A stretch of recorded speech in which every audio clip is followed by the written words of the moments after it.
begin our meeting with a moment of prayer, shall we? Father, thank you for all that you have been doing in the life of this congregation over the last year and more. Thank you for those who have given extra time and sacrifice to the task of maintaining that sense of your presence in this community. As we meet to review the past and look forward into the future, we ask that you will be with us, that you'll inspire our thinking and our conversation by your Holy Spirit. For we ask it in the name of your Son, our Saviour, Jesus Christ. Amen. Good. May I just put that there? Lovely. Thank you. Right. I'm hoping that we will be done well within the hour. So, but that's going to depend on whether you ask lots of questions. So we'll see how we go. But I now formally declare the annual vestry meeting, also known as a meeting to elect the church wardens, open. This is a public meeting, legally speaking. It has been notified out on the notice board for the last month, and members of the public who are on the electoral roll of the whole community are legally permitted to be here and to vote for the appointment of church wardens. Before we get to that task, I just want to say a big thank you to both Clive and Colin for all that they have contributed, not just over the last 12 months, but over nearly 18 months, because the lockdown meant that we haven't been able to hold our APCM until now. Both of these gentlemen have been a tower of strength and support. They've gone well above and beyond the call of duty.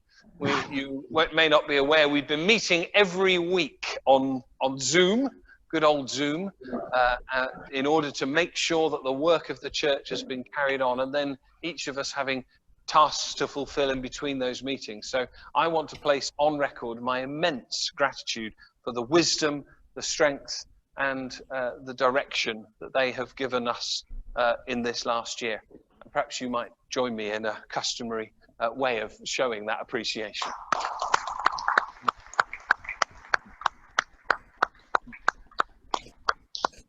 Now, I meant to pick up the nomination forms over here, which I'm hoping Sandra has. Lovely. That's fine. Yeah, we'll work it through. Lovely. Now, yes.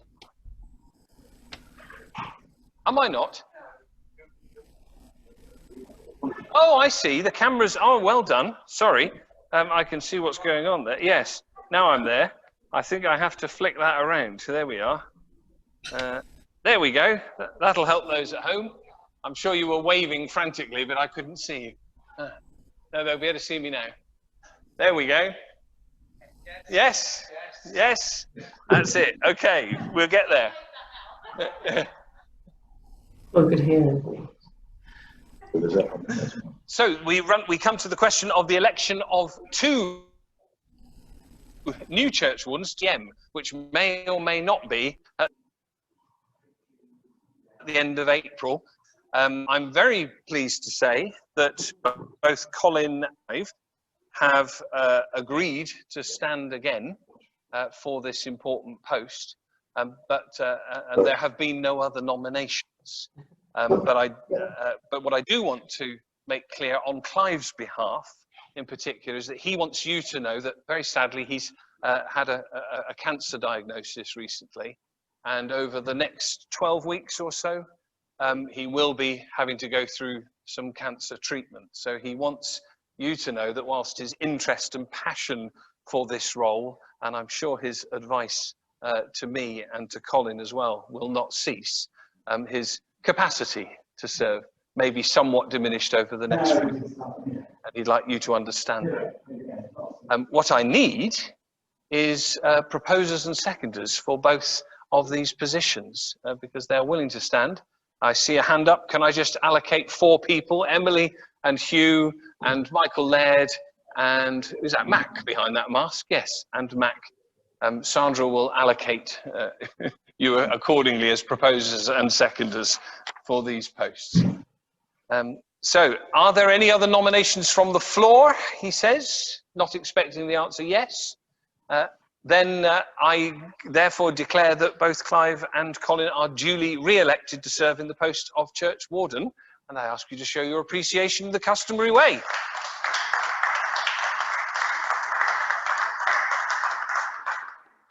And with that, I close the meeting to elect Church Wardens with a statement that, all being well, our next meeting will be the 25th of April. That will, of course, be subject to COVID conditions. And I now open our annual parochial church meeting. We have already prayed, so I won't detain us with further prayers at this stage. Are there any particular apologies for absence?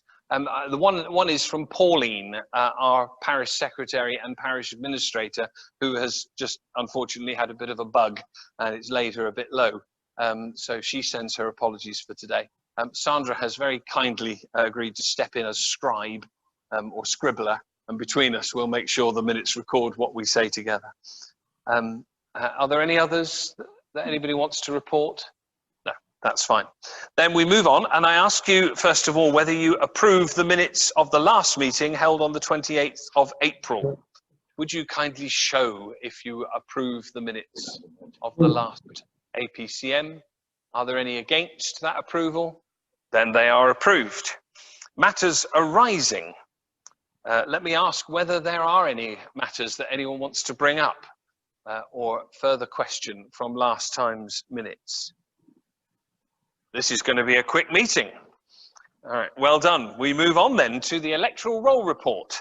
And it's lovely that we've got Hugh with us, because you're more of a Thursday attender than a Sunday. So he's made an extra special effort to get here today.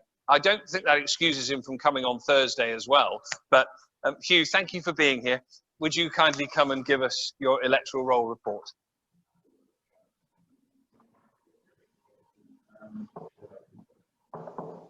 Is that right? What's that? What's this? Well, you told us in the Corona Chronicle, if you were going on camera, we had to brush our hair. Right. Yeah. This is the class act before the serious business, you can yes. take your mask off, Hugh. Oh, yes, of while you're course, speaking. right. Is that better? That's Right. I've also been to learning evening classes to learn how to speak at this thing. Hopefully it won't screech. Right. So the last time I was in front of you, behind this thing, we had an ever such a long session doing the creation in Genesis chapter 1. I'm very pleased to tell you this isn't going to take that long.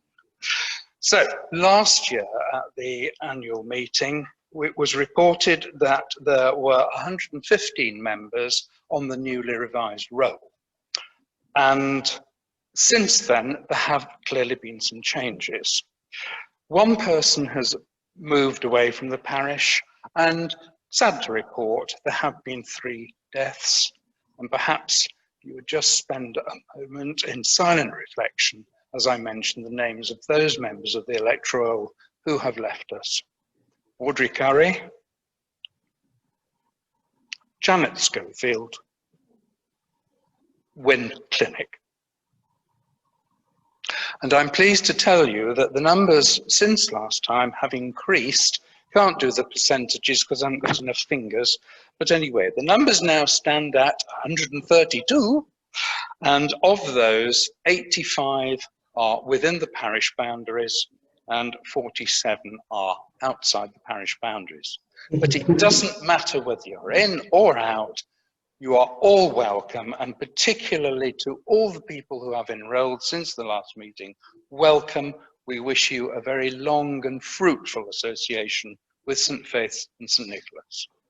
We do indeed. Thank you very much. Thank you, Hugh. And I have to say, at least substantially due to your efforts and diligence at chasing people around with forms and getting people to sign up. So I hope you'll join me in thanking Hugh for his work as our electoral roll officer. Good. Now to the annual report on the proceedings of the PCC. This all sounds terribly formal, doesn't it? But these are the legal requirements of this annual meeting.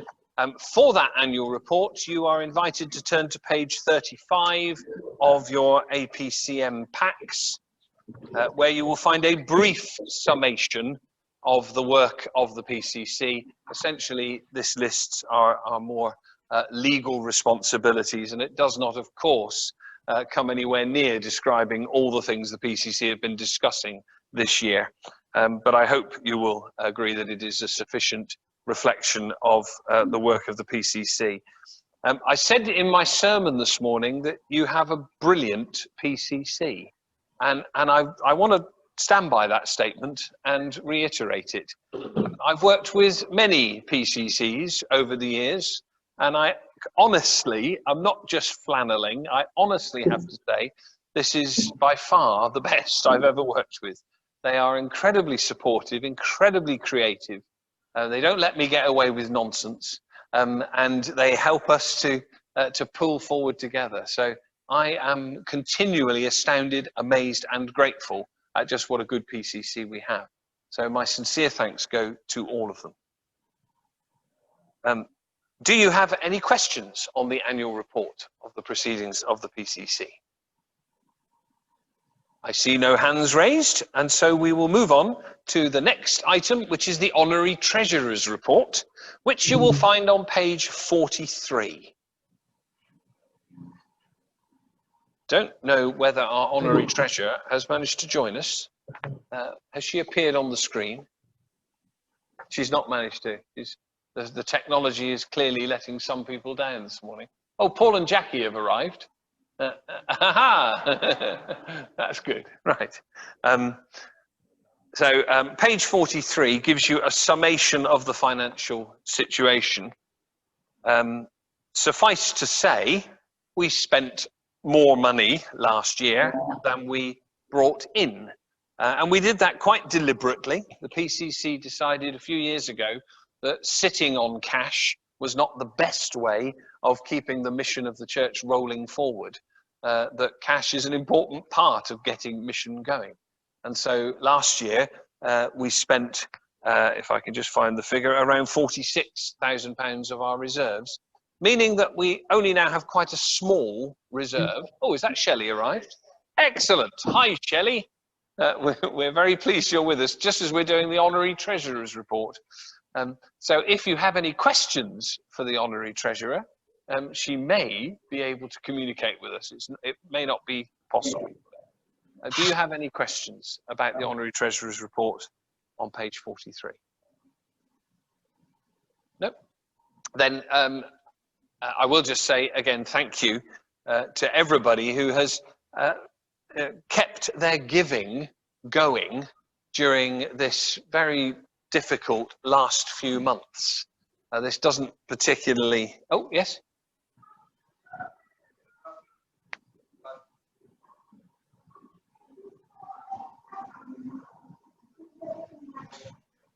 We will come to that a little later. Although I think I can say, for those who couldn't hear, Rex was asking what the progress is on the west window. Will tell in more detail than me, but just make sure I get it pretty much right. We're currently expecting work to take place on the tomb outside the door in the next couple of weeks. Once that has been put down, the plan is to erect scaffolding to complete the west window. So we have sufficient funds in place to be able to complete both of those projects, God willing. So they should be done, both be completed before Christmas. Yeah, that's the current plan. Okay. Right, then I'm going to move on to our fabric report, which is what I meant by saying later. So pages 37 to 41 of your pack give you a long list of all the various things that have been going on around the fabric of our building.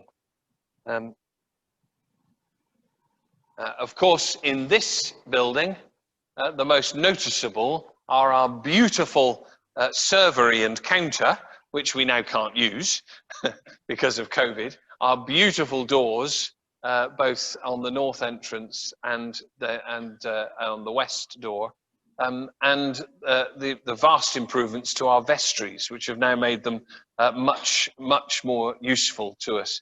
And it's lovely that Mac's here today, because it gives me an opportunity to say thank you to Mac and to his dear late wife Maureen for all the work that together they put into getting us as far as we have so far on our plans. So thank you, Mac, and thank you, Maureen, for all that you both have contributed to what we've done with the notice boards and the stewards table, the servery, the work to the vestries and the new doors. It was a labour of love, and we're very grateful to you for it.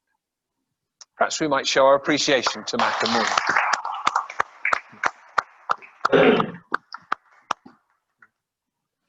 So do you have any questions on the fabric? Because I can get the church wardens to answer. No? Then we move on to our Deanery Synod report. And I invite Michael Laird on behalf of himself and Mary, our other Deanery Synod representative, to come and let us know what the Deanery Synod has been up to in the last year or so.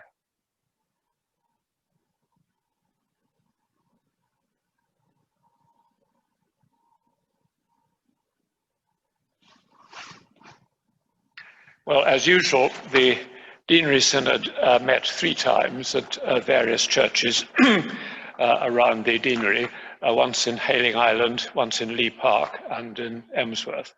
As usual, we had guest speakers on each occasion. The first was someone from the Children's Society. There are now apparently various societies that are concerned with the well-being of children. The Church of England Children's Society, we were told, now focuses on 10 to 18-year-olds, and it supports about 13,000 children, doing sort of valuable things for them, like providing respite for teenage carers. On another occasion, we had a speaker from the Bible Society who recommended the Bible course, which we actually started to take in March before the lockdown. And on the third occasion, we had a speaker from something which calls itself a pioneer ministry in a part of Gosport. There's a very small congregation there which is growing by finding, in conjunction with existing groups, finding useful projects and services with which to help people in the neighborhood, ranging from toddler groups to clothes swaps. We also had an update by our Idwal representative concerning mainly the Koforidua diocese in Ghana, which the deanery supports. She commented on the huge size of this diocese, which is equivalent to 3 counties in the south of England, apparently.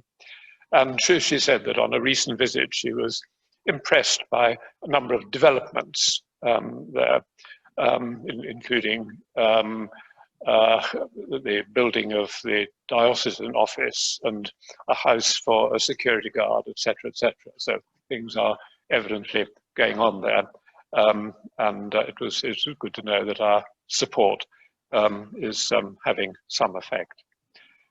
So that's all I really need to say. I think I can.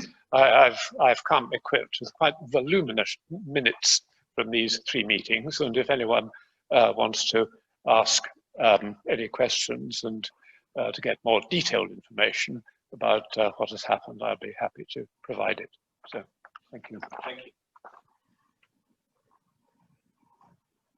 So please don't all rush at once to see the minutes. I'm sure Michael will be glad to share them with you. It's worth just commenting, perhaps, that the Deanery Synod is one of those strange organisations that that folks are often not quite sure what it's about. It's a kind of regional parliament for the churches of this deanery, if you like. And our representatives, who have been Michael and Mary until their retirement at this meeting now, meet alongside clergy together to think about the future of the deanery, but also to share information. And that's why, as Michael described, we have a number of speakers from different organisations who might inspire us to think differently about our own work. Where the Deanery Synod really comes into its own is at times of crisis. And because it is the Synod that will be asked to think about the very real dilemma that the Church of England and our diocese at the moment faces, which is that COVID has caused a real slump in the income available to the church. And there are dire predictions at the moment of between 10 and 20% cuts in the amount of money available for clergy coming. And the Deanery Synod will be one of the places where what our response to that challenge might be, get honed and spoken about and talked through.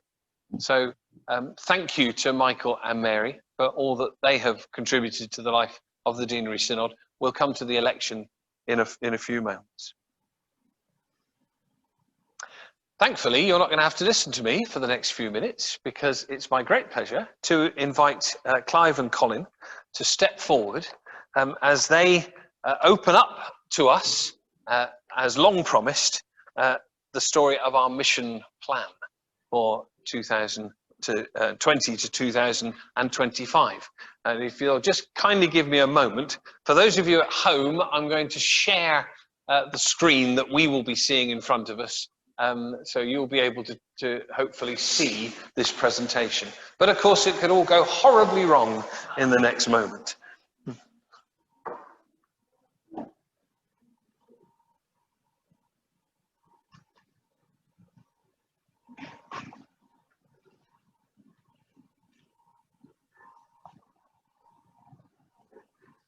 Right. All clever stuff, isn't it? Yes. Yeah, we'll just lie on that, shall we? We'll just Slow down, this is good.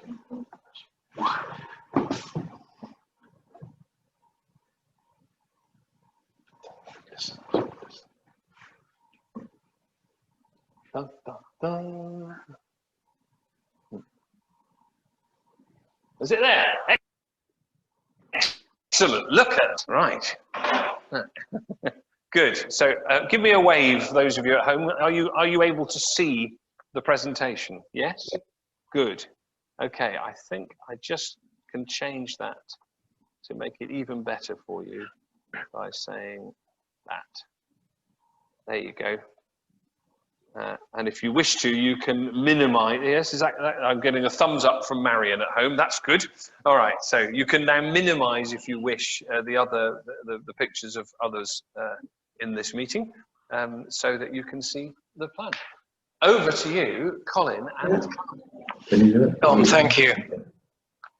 Our task in the next 15 or so minutes is to present an overview for you of the PCC mission plan for the next 5 years. And that's not an easy task. Anyone who's read the mission plan already will know that it has very many layers.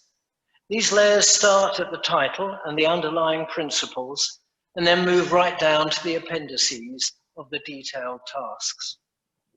So our aim today is to give you just the headlines, the main features of this plan, which will be the PCC's handbook for the next few years, at least. We hope that this will give you at least some context for the changes which you will experience around you as the next few years roll by. So let's start at the very beginning. The first thing to understand is that this new plan wasn't written in a vacuum. In 2015, we agreed our first mission development plan, grouped around the 5 themes shown here.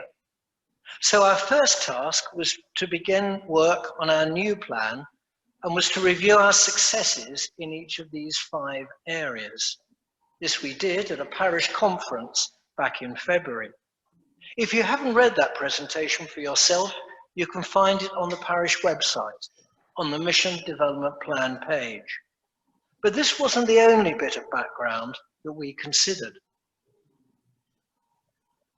During the first 5 years of our first mission plan, we also developed some other very important documents which have guided the PCC's decision making. These have included the Fit for Purpose document, which is our 2017 plan for reordering the church, the way ahead, our 2018 plans for the future of the Pallant Centre, and thirdly, going deeper, our 2018 plan for our spiritual development as a parish. And while we have been developing plans at a local level, our diocese has also been thinking about its own strategies for the future. We are, of course, part of that diocese. Our life here in Havant is bound up with the lives of our sister churches in this area and all around the Portsmouth region. So we felt it was important to help the diocesan thinking, to take diocesan thinking on board. As Tom has already spoken today in his sermon, the diocesan strategy is called Live, Pray, Serve. 3 very simple words which are intended to provide a framework for the whole of our lives together. So in developing our plan for the next 5 years, we've taken those 3 words and made them our own. In our new mission plan, we express them like this. First, how shall we live as Christians in Havant? I'm just going to give you a moment to read our thoughts about this, which is very much based on the diocese's own thinking.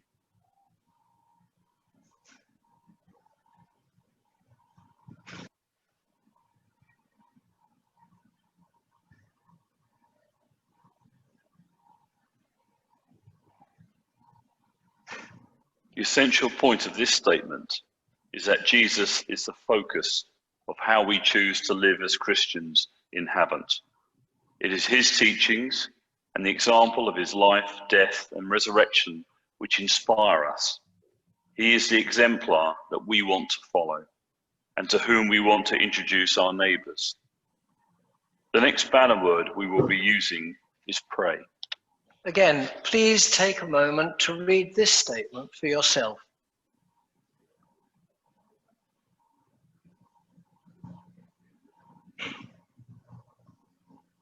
This statement is essentially about our spirituality. We want to encourage ourselves to grow both as individual worshippers and as a community of worshippers. And the second part of the statement about building on the practices of the past is intended to affirm the traditional roots which so many of us find so nourishing. But it is also intended to signal that our old traditions will not define us or hem us in. There is space to grow beyond them, perhaps by developing new forms of worship which reach out to new followers of Jesus or to those with different tastes. Our final banner word is serve. So once again, please take a moment to read the statement for yourself.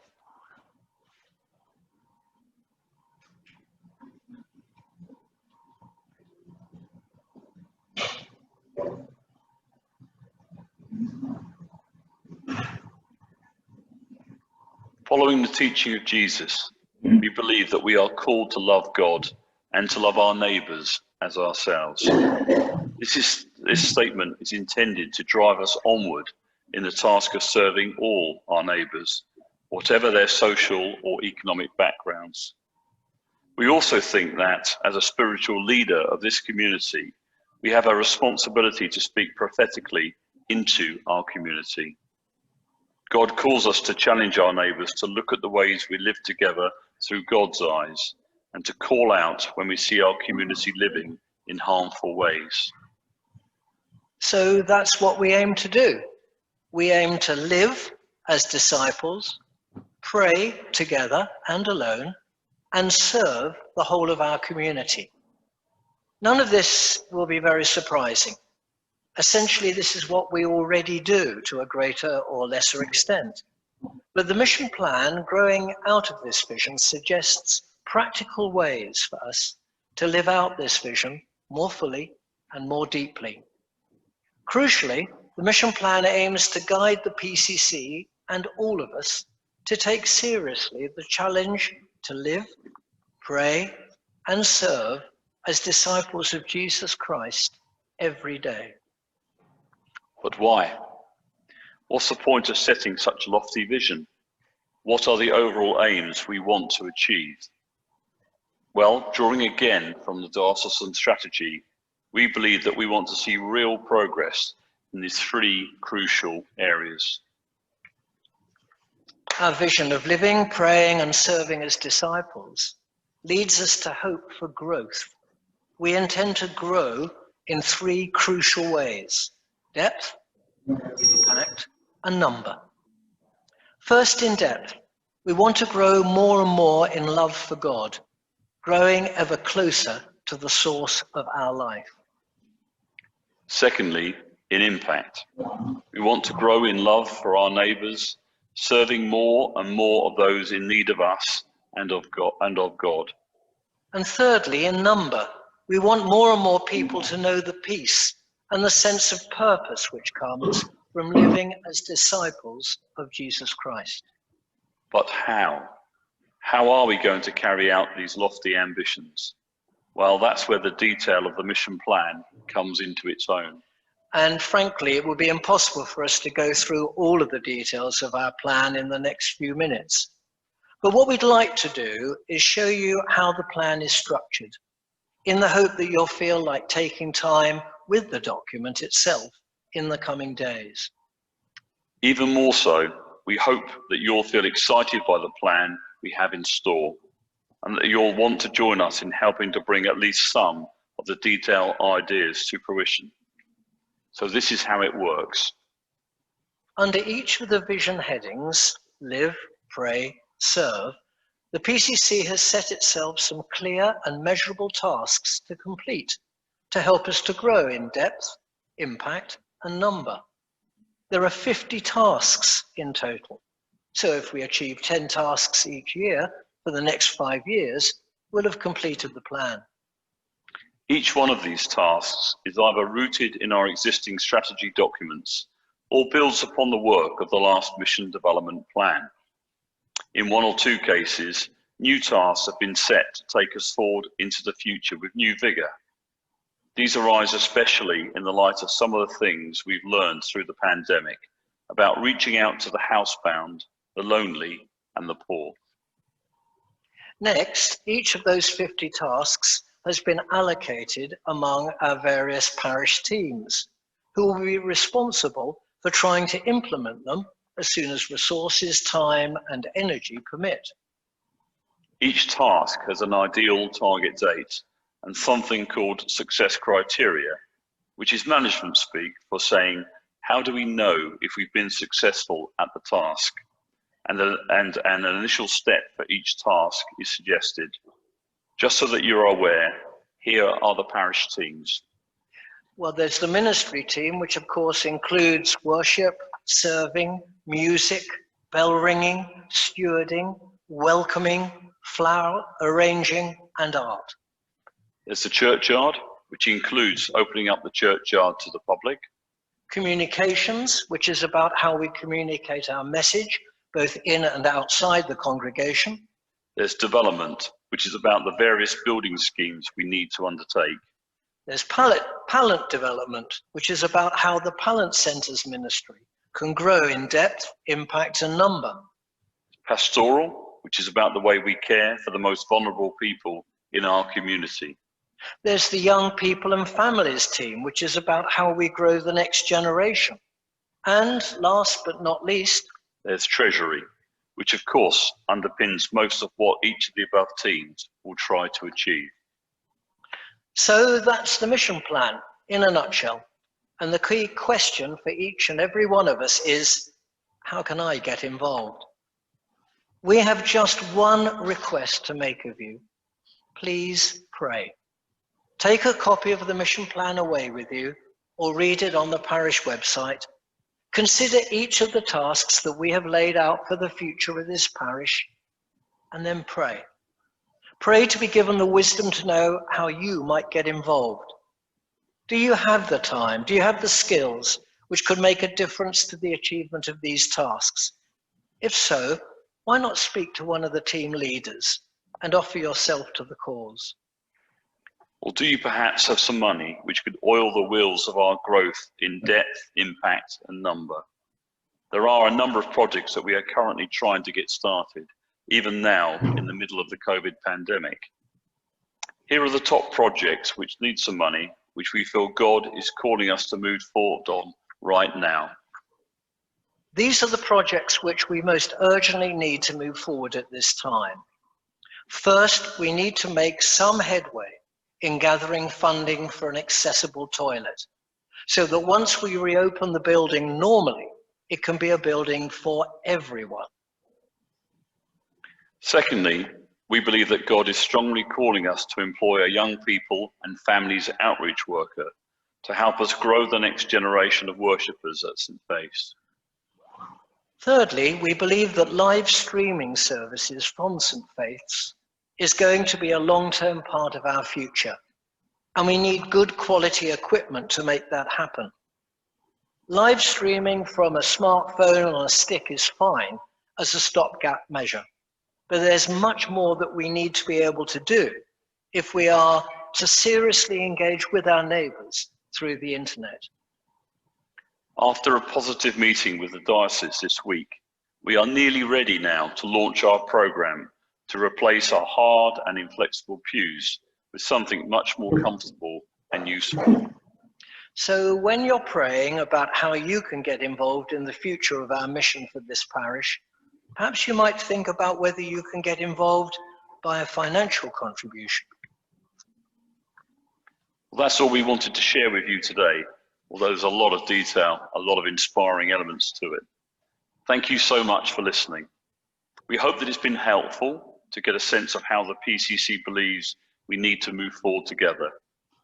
So we ask you to perhaps please spend some time with the mission plan over the coming days and pray about how you could be involved. We have a little time for any questions that you might like to raise right now, and we have a roving rector with a microphone. So if you ask a question, please just indicate. Actually, the rector's done what he does best, which is delegate. Look, he's given the microphone to Graham, who's the rector. We should have known. Always get someone else to do the job. Yeah. So, are there any questions? I think Alan's got one at the One back. right at the back. Alan right at the back. Alan at the back. Alan got his hand up? Just keep growing fit.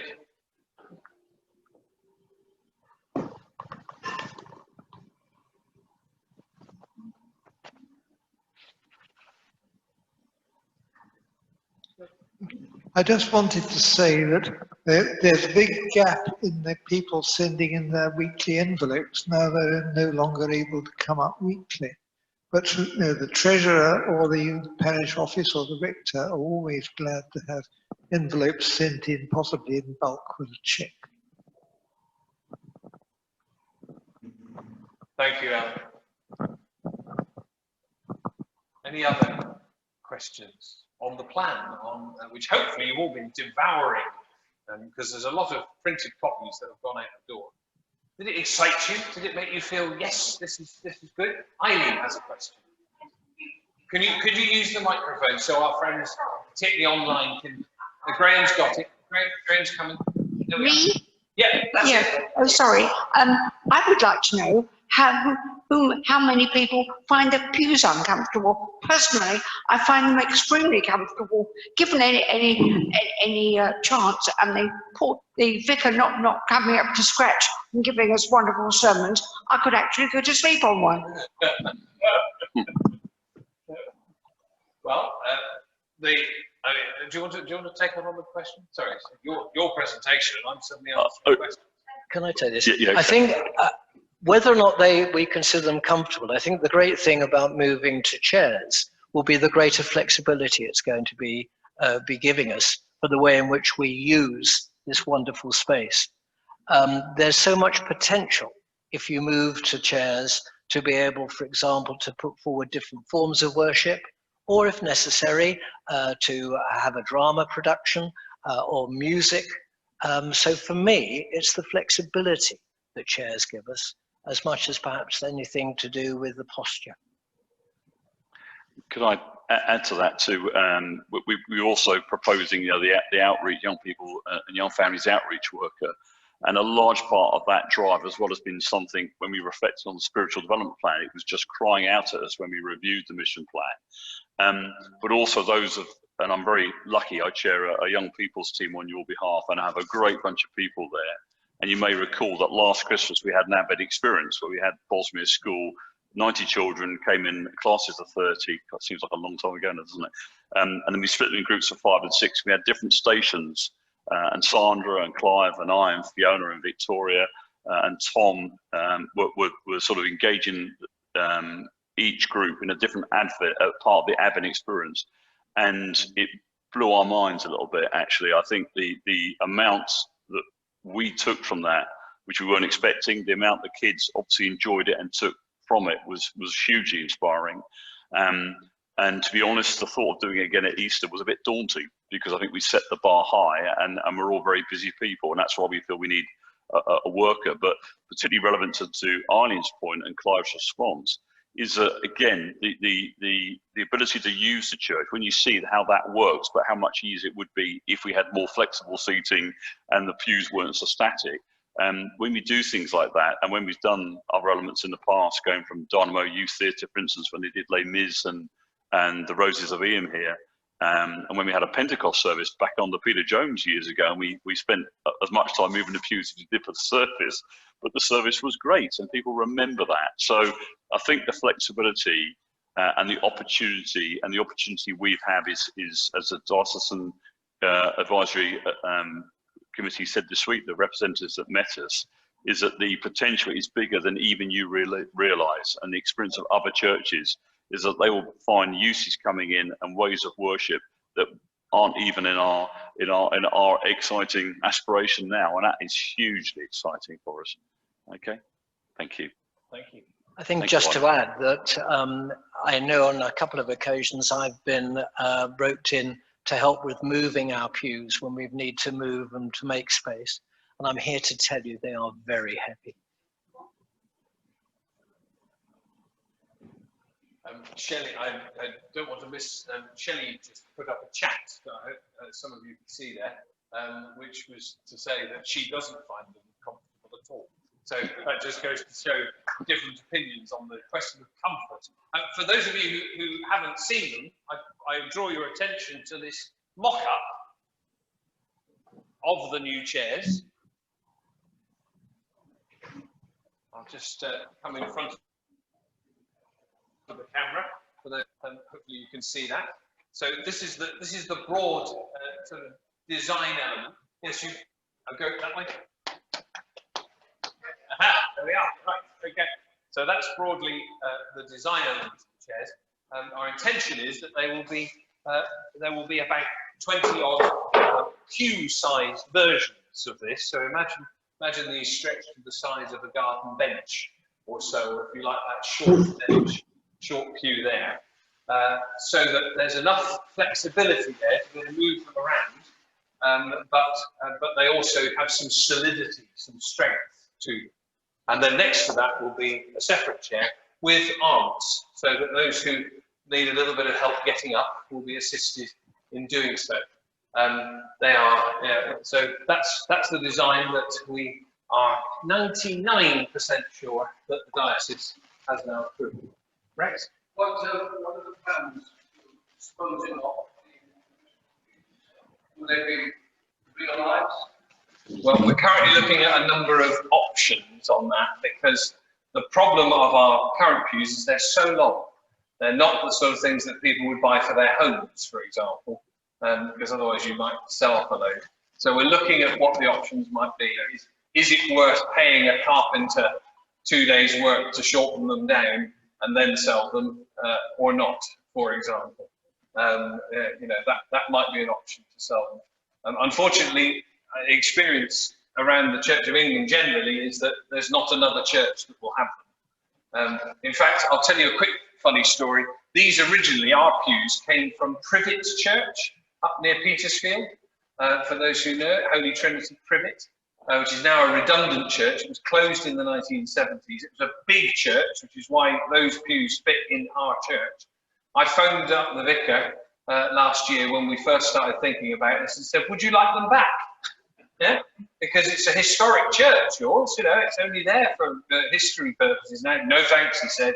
No, we've got nice comfy seats with cushions on, and we have concerts. We'd rather keep our comfy seats, thanks. We didn't want them back. What a shame. Yeah. Any other questions? Then thank you, both of you, very much indeed for taking us through the 5-year plan. Do pick them up on their suggestion that you take it home, read it, pray over it, ask God to show you where you can make a difference in the future. So thanks, guys, very, very much. Thank you.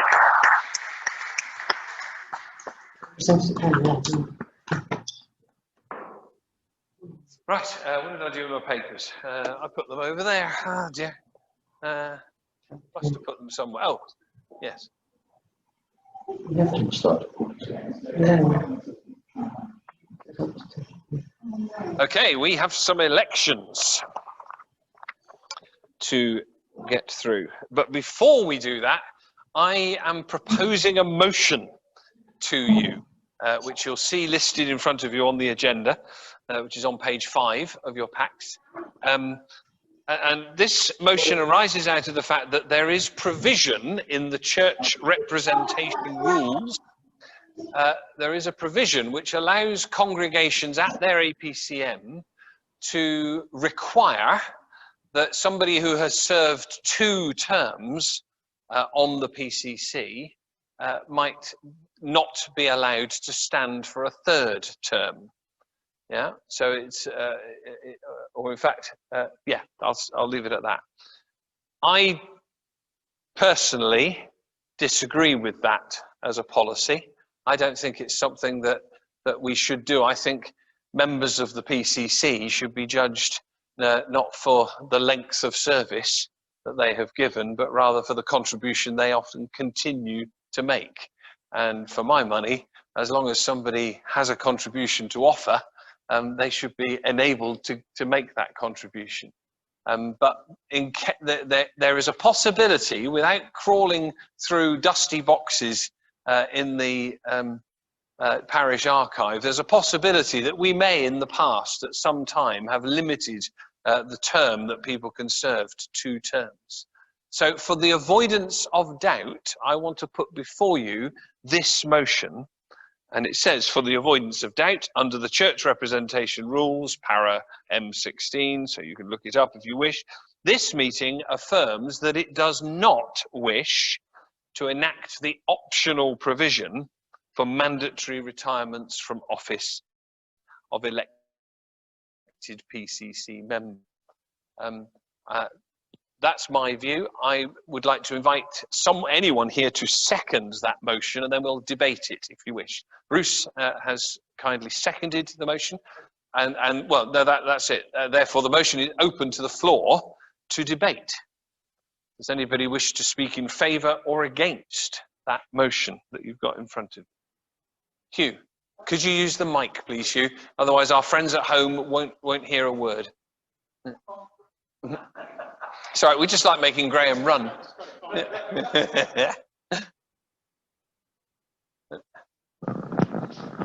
you very much. Yes, people may not be permitted to serve beyond a 2nd term. If there is then a gap and they then wish to be elected again, would that be permissible?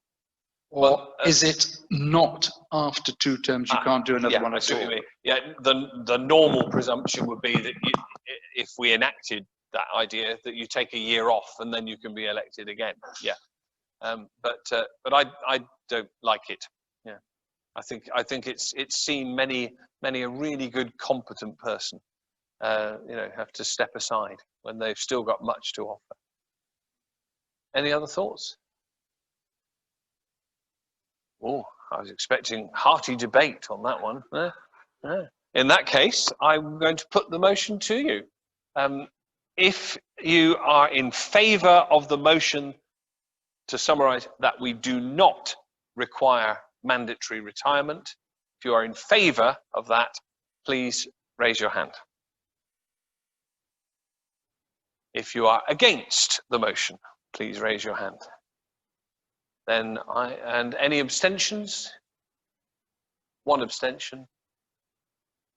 And so I declare the motion carried. Thank you very much. And now that means, thank you for doing that.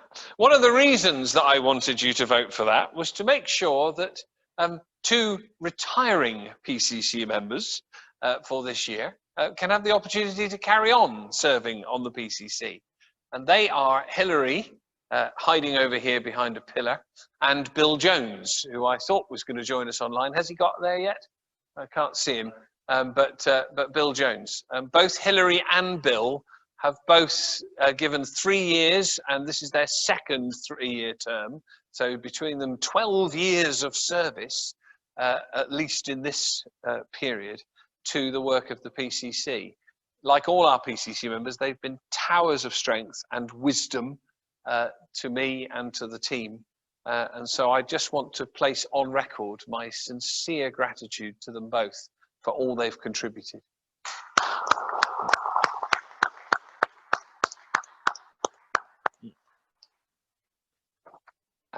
And I am, if I can just get the right paperwork, very glad to say that both Bill, I thought there was one more,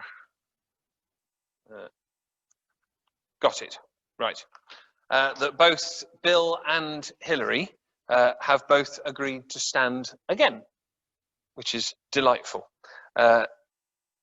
For the record, Hilary has been proposed by Naomi Sloan, that is, and by Mary Strugnall. Those same proposers and seconders have also proposed William Bill Jones. And I'm very delighted to say we have 2 potential new additions to the PCC. Firstly, in the form of Rex Plowman. Rex, give us a wave so we know who you are. Most of you will have seen Rex. And if you haven't seen him, you've definitely heard his dulcet Welsh tones from the choir. Rex has been proposed by Clive and seconded by Sandra to serve on the PCC. And finally, Sue Tinney. Sue is quite a quiet person and often is with us on a Thursday, so you may not know her. But she has a background and an interest particularly in third world concerns. Last year she put on a fascinating display about world vision that you might remember having been in the church for a few weeks. Sue, I think, will have a great deal of wisdom and knowledge to bring to the PCC. So I'm delighted that she also has said that she'd be willing to stand. She has been proposed by Clive and seconded by Colin Warlow. So that is 4 members willing to stand. We actually have 6 spaces at the moment. So there is a possibility that we might co-opt 2 more members, but that can be done during the year. Unless there's anyone here now who wishes to say, yes, I'd like to serve. Oh, Emily would like to serve. Yeah. Yes.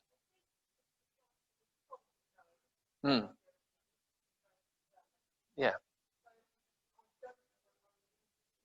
Oh, yes, you can.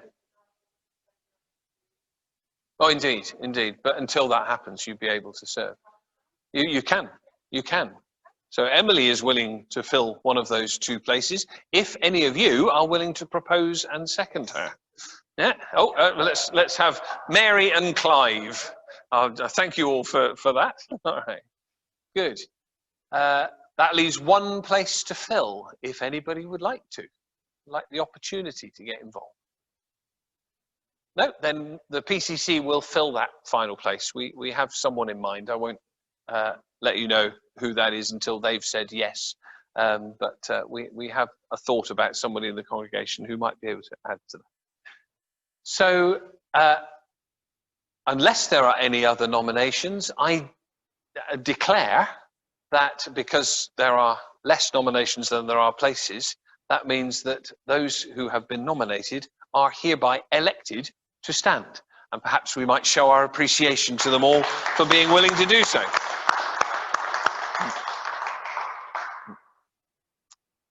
Lovely. And finally, on elections, we come to elections for representatives to the Deanery Synod, who incidentally also sit on the PCC. By being elected to Synod, they automatically become members of the PCC.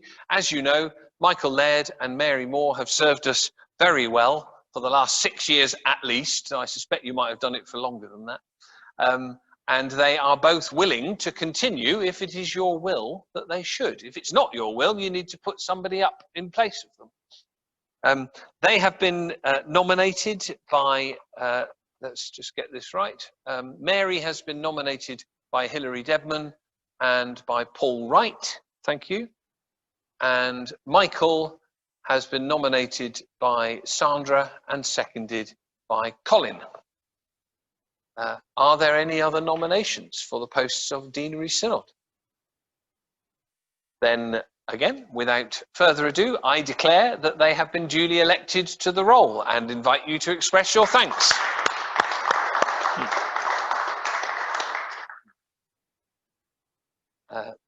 Good. We have a bit of a problem that we can't hear those who are at home, but this is now the point at which we are required by law to appoint our independent financial examiners.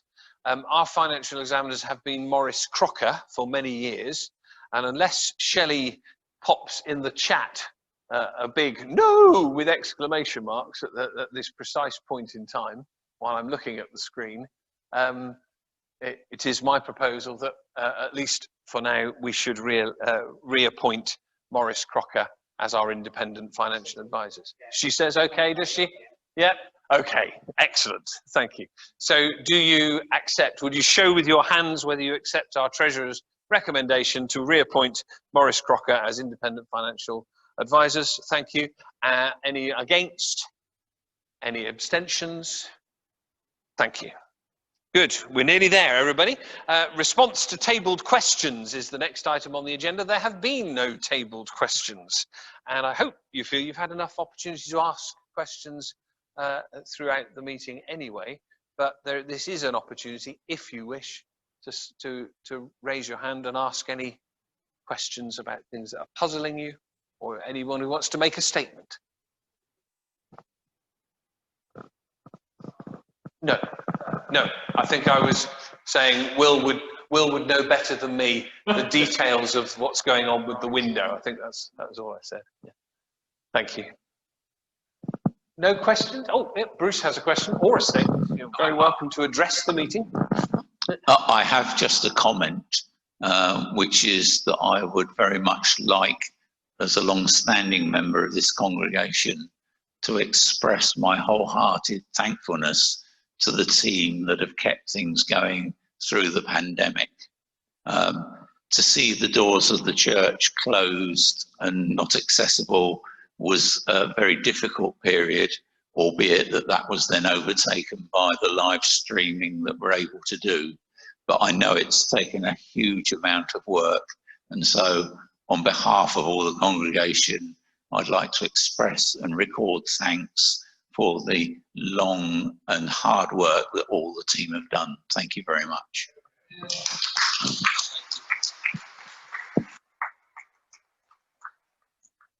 Thank you, and I would want to echo that. I mean, I'm sure you are aware what a great team we have, and the fact is I couldn't have survived the last 6 months without the help of Will, of Claire and the charity shop staff, of Sandra and her amazing ability to keep us all communicating and connected with each other.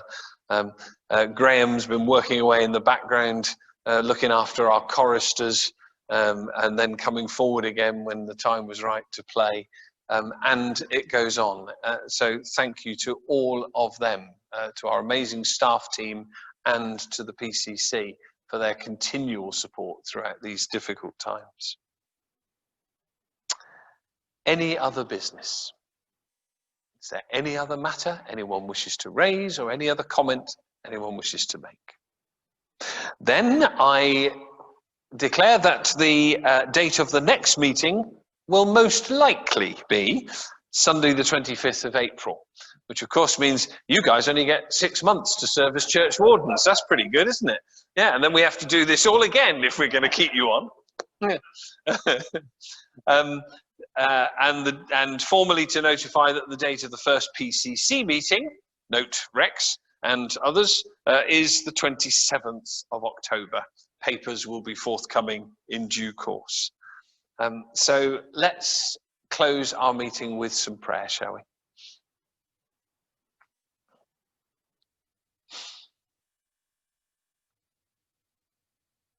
Father, thank you that you are in the middle and the midst of all that we are going through together. You're there when our hearts raise in song and when we lift our eyes to the heaven. And you're there when we're afraid and alone. Lord, you are the center of our being. And we long to live, pray, and serve you and our neighbors.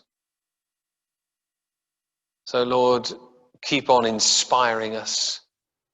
Keep on empowering us to be able to spread your message of love and reconciliation, of truth and justice to our community and around the world. We ask it in the precious name of Jesus Christ. Amen. Let's conclude our time together by praying for one another the words of the grace. The grace of our Lord Jesus Christ and the love of God and the fellowship of the Holy Spirit be with us all evermore. Amen. Thank you all very much for giving the time today. Thank you to those who've joined us online. I'm sorry it was not possible to hear you. Yeah, bless you, bless you. I'm waving. You probably can't see I'm waving because I've moved again. But bless you all for being here and making the effort.